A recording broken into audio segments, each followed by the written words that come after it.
Welcome to Healthy Living. I'm Lori Johnson. Thanks for tuning in. Today we're talking about surviving cancer. Once your prayers have been answered and the doctor says you're all clear, then what? Well, believe it or not, there are some real psychological challenges. My guest today is Cynthia Hayes, author of the best-selling book, The Big Ordeal, Understanding and Managing the Psychological Turmoil of Cancer. Cynthia, thanks so much for being here. Great to see you. Well, thank you so much, Lori. It's a pleasure to be here. So June 6th is Cancer Survivors Day, but you say it might better be named something else. Tell us what you think is a more apt description. Well, maybe it's Remember the Big Ordeal Day, because we are not really going back to normal the day after the doctor declares that there's no evidence of disease.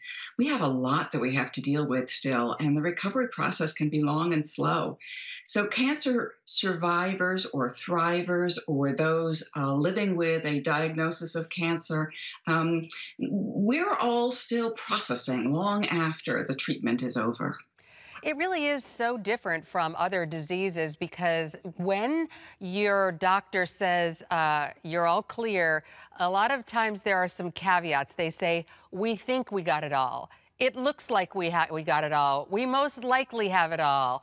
They never say you're 100% guaranteed that your cancer is never going to come back. And really, isn't that sort of the thing that cancer survivors fear whenever they have any little minor ache and pain? Oh no, my cancer is back.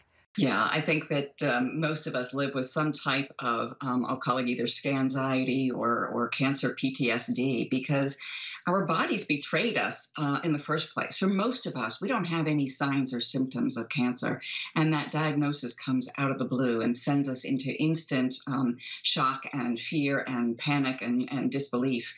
And of course, you know, we go through a lot of other emotions during the process of being treated with cancer.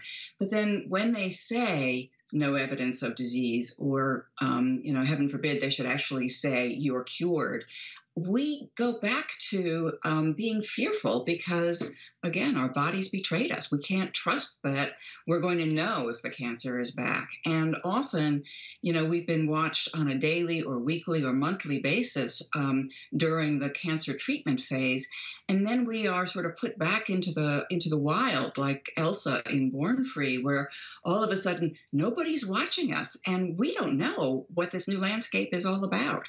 And so it's a time of a tremendous turmoil for so many cancer patients as we try to figure out, well, am I safe and am I free from cancer, and is my cancer going to come back, or am I done? So it's a very disconcerting time. This is the first time I've ever interviewed anyone or spoken with anyone who's really devoted themselves to the psychological aspect of surviving cancer. Why did you write this book? You know, that's a really interesting question, Lori. And I think I was surprised at the degree to which cancer was an emotional diagnosis as well as a physical one. And as much as I was surprised by the diagnosis itself, I was blown away by the emotional turmoil, the ups and downs over the subsequent months. I was diagnosed with an aggressive form of endometrial cancer, which thankfully, very randomly was picked up on a Pap smear. So it was diagnosed early. But because it was aggressive, I needed a radical hysterectomy and then 6 months of chemotherapy.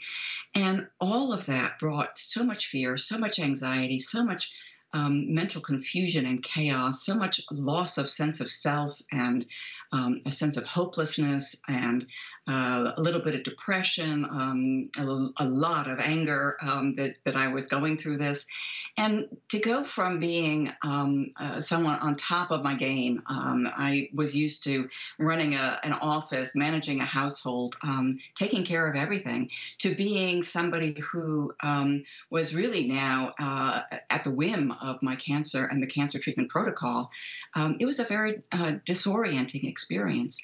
And it was only as I was climbing out of that experience where I started hearing stories from other cancer patients that suggested suggested that they too had been surprised by their emotional experience, and that many of our emotions were the same at similar points of time in our cancer experience.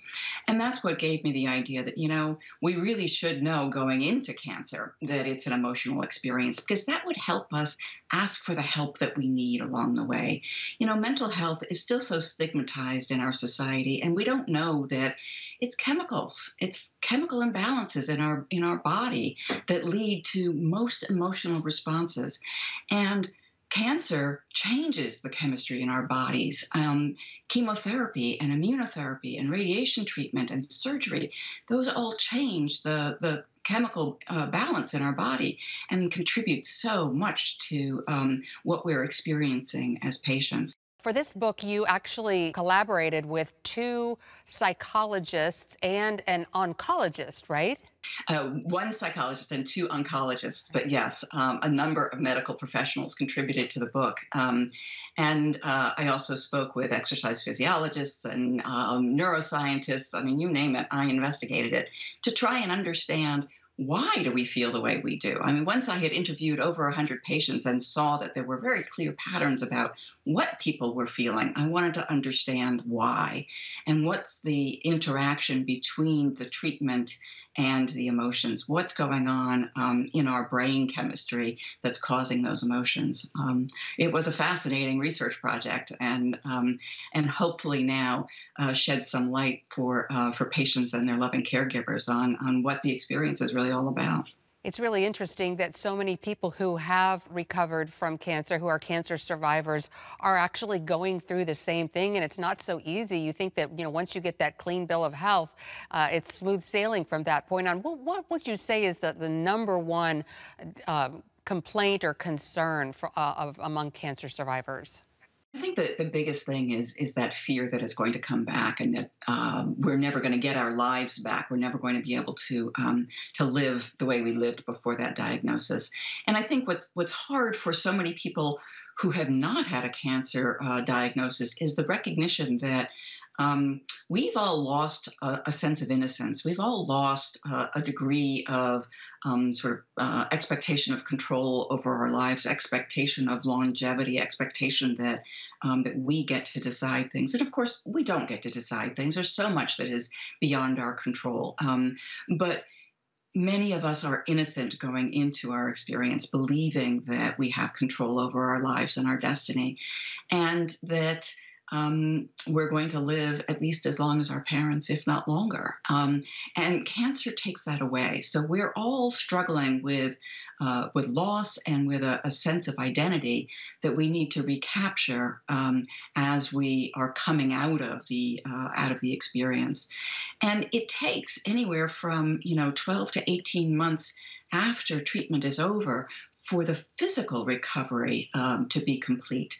And the emotional recovery can't happen until that physical recovery has occurred. So it's a long time period. And many of the friends and family that show up when somebody is diagnosed with cancer, they sort of assume when the treatment is over that, okay, everything's fine here, and I can recede. I can go back to treating my friend the way I always treated my friend. But the friend with cancer or the family member with cancer may not be ready to be back to normal life, and therefore may still need that support. And so that sense of loss gets reinforced as we lose those friends and family members who were so attentive in the beginning. That's very interesting. All right, we're going to take a quick break and be right back with Cynthia Hayes. The book is The Big Ordeal. Stay with us. On October 1st, 1961, history was made when a tiny station began transmitting the first signals of the Christian Broadcasting Network. CBN, the Christian Broadcasting Network. And now, a new era has begun with the all-new CBN News Channel. Just moments ago, the Iron Dome intercepted an incoming rocket right on the Gaza border. Administering in this area, spiritual warfare is definitely involved.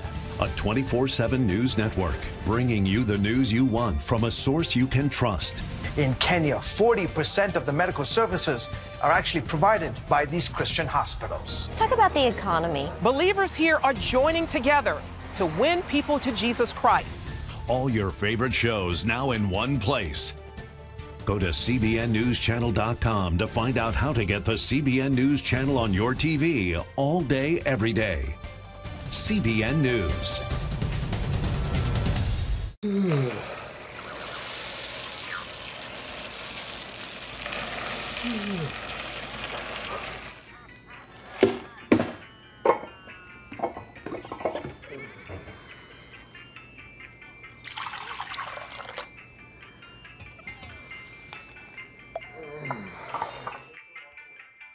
Life is better with a good night's sleep. Get your free DVD or booklet of Protect Your Sleep today. Life. It's meant to be lived fully. Jesus said it. I came to give you life. Life to the fullest. Life in your family. Life in your finances. Life in your body, mind, and spirit. Life in your everyday. At CBN.com, we're taking what Jesus said seriously. We're here to help you discover life. Life. Live it fully. CBN.com. Welcome back to Healthy Living, and we're continuing our discussion with Cynthia Hayes. The book is called The Big Ordeal, Understanding and Managing the Psychological Turmoil of Cancer. Cynthia, you were talking just before the break about how it often takes about a year or even more for the physical self to come back to normal. So what are some of the things that you're talking about? I know a lot of people describe feelings of brain fog, or some people call it chemo brain. Is that the type of thing that you're referring to? That and just energy levels, which get really affected during cancer. The chemo brain, or cancer-induced cognitive impairment, as some doctors like to refer to it, is really a result of everything that's going on in your body. It's not just from the chemo, but what I learned from the neuroscientists that I spoke with is that there's a class of proteins in our body called cytokines, which have been in the news a little bit lately, related to COVID and the cytokine storm that people experience if they're very, very ill with COVID. But basically, it's a class of proteins that allows our immune system to communicate throughout the body. And there are pro-inflammatory cytokines and anti-inflammatory cytokines, and they're usually pretty much in balance. But if you get a paper cut, the pro-inflammatory cytokines rush to the area of that paper cut, and they say, "Oh my goodness, we need some platelets here to heal this cut. We need some white blood cells to make sure we don't have an infection." And they start drawing the right parts of the immune system into action. And then that causes a little bit of inflammation. That causes excess fluid there that creates the swelling. And then a couple of days later, as the paper cut heals, the anti-inflammatory cytokines get busy and pull that excess fluid away. And lo and behold, you don't even have a scar from the paper cut. But if a paper cut can do that, imagine what massive surgery for the removal of organs or tumors or both can do. And it turns out that the actual presence of cancer in the body can also cause an increase in pro-inflammatory cytokines, as does chemotherapy, radiation therapy. Some types of immunotherapy are actually cytokine therapies. And even the killing off of cancer cells, which is a positive result, causes an excess of inflammation. And all of that inflammation sends signals to the brain to essentially go back to bed and pull the covers up over your head. And it's that causes the brain fog, that causes the fatigue, that causes the general deconditioning of our bodies during cancer. And so we have to get to the point where our bodies have reabsorbed all of the dead cancer cells, have healed up all of the scars inside and outside, where we've sort of reached homeostasis in our cytokines again. And then the brain can begin to function properly, the body can begin to function properly. But oh, by the way, we've probably spent a period of time hanging out on the couch. So our bodies are deconditioned. And whatever level of conditioning we were in prior to the diagnosis, we're a long ways off from that. Even if we, we're good about exercising through cancer treatment as they advise us to. So it's a long process, and it's a process that requires that we feed our bodies and we feed our immune system in order to support. So basically, I'm hearing two things from you, which is number one, take it easy, go easy on yourself, expect to not really feel better physically for at least another year, and then also do everything you can to boost your immune system. So I'm guessing that this means an anti-inflammatory diet, a healthy diet. What do you recommend? So it really is a combination of three things that we can do to support our immune system. One is to eat well, and that you're absolutely right. An anti-inflammatory diet, lots of fruits and vegetables, healthy grains, and clean proteins are all good for you. Two is to make sure that you're getting some type of exercise, and again, this is with your doctor's permission only, but some type of exercise, because that can counteract that high level of pro-inflammatory cytokines in your body. Now, you don't want to go out and be a weekend warrior and end up, rupturing a tendon or spraining an ankle or something like that. You want to do enough exercise to remind your brain that it's okay to move again, to remind your body that it knows how to move again, and to remind your muscles how to move again. So that's a really important thing.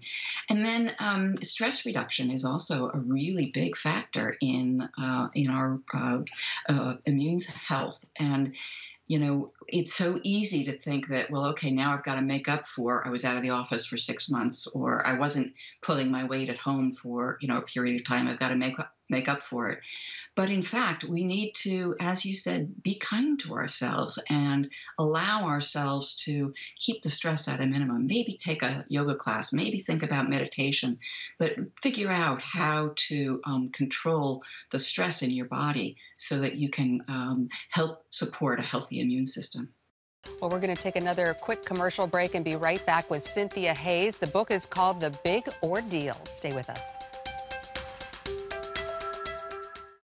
Hey, if you're tired and exhausted all day, you can't think clearly, and you really just need a cup or even a pot of coffee to get through your day, then join me, Dr. Josh Axe, for this new series where I'm going to teach you how to transform your diet and use essential oils and supplements to get a better night's sleep. Wake up to your best life. Call 1-800-700-7000 to get your free DVD or booklet of Protect Your Sleep today. It's about the competition. I kind of put that pressure on myself, and I think people had expectations. It's about overcoming. We use this phrase all the time, keep chopping, keep practicing hard. It's about going the distance. I think as a father, it's my job, to lead. Just be the best husband and father I can be. Watch Going the Distance with Sean Brown Saturday night at 7:30 on the CBN News Channel. Orphans Promise is committed to loving and serving at-risk children, to helping keep families together, and to creating opportunities for strong and sustainable communities around the world. We're working in over 60 countries around the world, and with your help, we can do even more. There's an old African proverb I love that says, if you want to run fast, run alone. But if you want to run far, run together. At Orphans Promise, we want to run far so we can touch the lives of as many orphaned and vulnerable children as possible. But we don't want to go alone. We're out to change the world, one child, one family, one community at a time. Will you join us?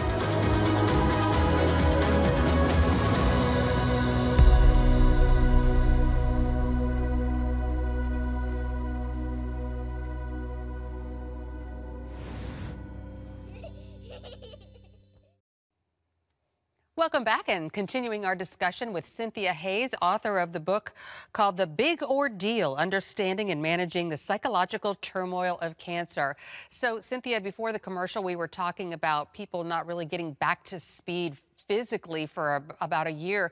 Can you address the anxiety and the depression that some people find surprising after you've recovered from cancer? Yeah, and I think that anxiety relates so much to that fear of recurrence. And often we can sort of rest assured for months at a time or weeks at a time, and then it's time for another test, another scan, another blood test, a check of the cancer marker, and that's when the anxiety comes back in spades, and it's so heightened because of that lack of trust with our bodies, but also because now we're focused on the fact that, well, the doctors told us if there's a twinge, if there's a pain, if there's a, look out for this symptom, that symptom. And so we're sort of hyper vigilant at the same time that we're trying to recover. So a lot of people experience scanxiety, anxiety around a test or scan time. And then we get the results and we're told once again, it's okay. And just as, sort of cognitive behavioral therapy, where you go through a number of positive experiences and the fear becomes less, it's a great treatment for PTSD. It's a great treatment for recovering from cancer as well, because the more times we're told, no evidence of disease, your scan looks clean, your test is good, we can begin to relax a little bit. But it takes a long time. The depression often comes from the buildup of the cytokines, and it just takes a long time to reverse that. And sometimes it takes some medical intervention, which is why it's so important for people to communicate with their doctors about what they're experiencing. I like to say that the doctors are the experts in cancer, but you are the expert in you. You're the only one who knows what it feels like to be inside your body. And sometimes we need a little help kickstarting the chemical rebalance after cancer. And there are a number of different antidepressants that are also anti-inflammatory medicines and can help to get things back to normal again. So it can take a while for people to recover. And of course, what we want most is to get back to normal, but normal isn't normal anymore, so we're never quite back to where we were before we had cancer. For many of us, cancer is in fact a growth experience, and people can find themselves reprioritizing and recognizing what's really important to them and getting back to those things. Whereas other people can say, you know what, I want a whole new life. Life is short. It's too precious. And I'm just going to, I'm going to quit my job. I'm going to go back to the church. I'm going to do whatever it is that I haven't done because I've been so focused on other things. But now I see that now that cancer has taught me so much about what's important to me, I'm going to change the way I'm living my life. I'm really glad you brought that up, because I've met so many people who said cancer was terrible. I would never wish that on my worst enemy, but yet it was the best thing that ever happened to me. So great way to, put things into perspective. We're going to take one final break and be right back with Cynthia Hayes. Stay tuned.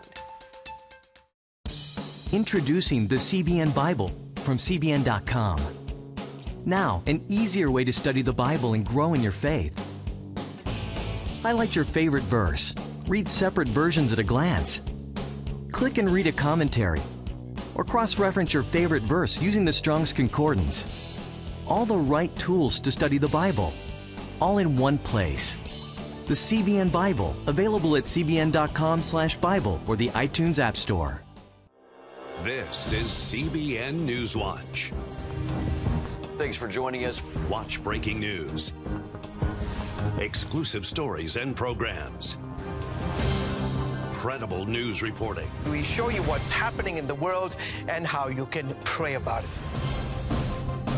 This is CBN Newswatch, because truth matters.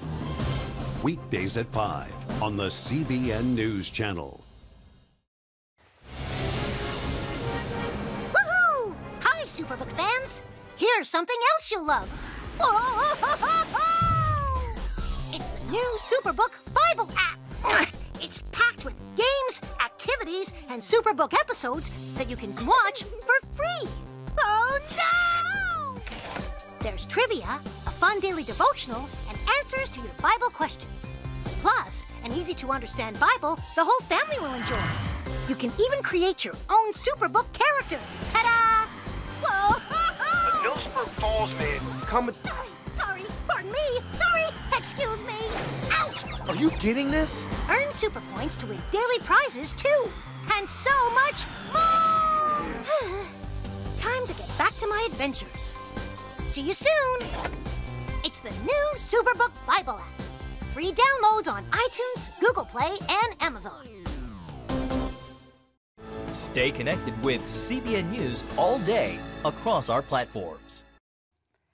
Welcome back to our discussion with Cynthia Hayes, author of the best-selling book, The Big Ordeal, Understanding and Managing the Psychological Turmoil of Cancer. And Cynthia, this has just been so great for me. I'm actually a cancer survivor, and I'm sure so many people watching are as well, to know that some of the things that we've been thinking and feeling after we were told that the cancer's gone, it's very natural and it's very normal, and other people feel the same way too. Do you recommend support groups or therapy? What types of things do you recommend for people to handle the emotional and some physical after effects of cancer? Well, that's a great question, Lori. And I think the most important thing is to recognize that cancer is emotional and that it is okay to feel like you need some support. Now, there are some terrific support resources available to people, starting with most hospitals and cancer centers have psychosocial support or supportive care or palliative care. And all of those resources are there for you if you ask for them. Now, often oncologists are so focused on getting rid of the cancer, they don't necessarily raise the topic of, do you need any help? How are you doing inside? Are you okay with what's going on? But if you, as the patient, advocate for yourself and say, I'm really depressed and I need some help, chances are there's a wide arrangement of help available to you right within your cancer facility. But there are also a variety of resources available online. There are peer mentoring services where an organization such as Immerman Angels will match you with somebody who has been through your cancer and a similar diagnosis, who can be sort of your guide through the experience. There are online support groups. There are support groups that are meeting via Zoom or Skype right now. Many churches and other centers of worship offer supportive services for cancer patients. There are tremendous resources out there. I hesitate to say go to Dr. Google to diagnose yourself, but with certainty, I say, look online for cancer support. There's a tremendous organization called Cancer Support Community, for instance, which has local as well as national supportive care, and they offer one-on-one counseling for free. They offer group supportive care. They offer connections to financial resources for care. So many resources are available, but we have to know to ask for them. And that, of course, starts with recognizing that it's okay to need a little bit of help. We all need a little bit of help getting through cancer. Absolutely. Well, Cynthia Hayes, once again, the book is called The Big Ordeal, Understanding and Managing the Psychological Turmoil of Cancer. Thanks so much for being here. Great to see you. Thank you so much. It's been a pleasure. And thanks to you for tuning into this edition of Healthy Living. I'm Lori Johnson. We'll see you again next time.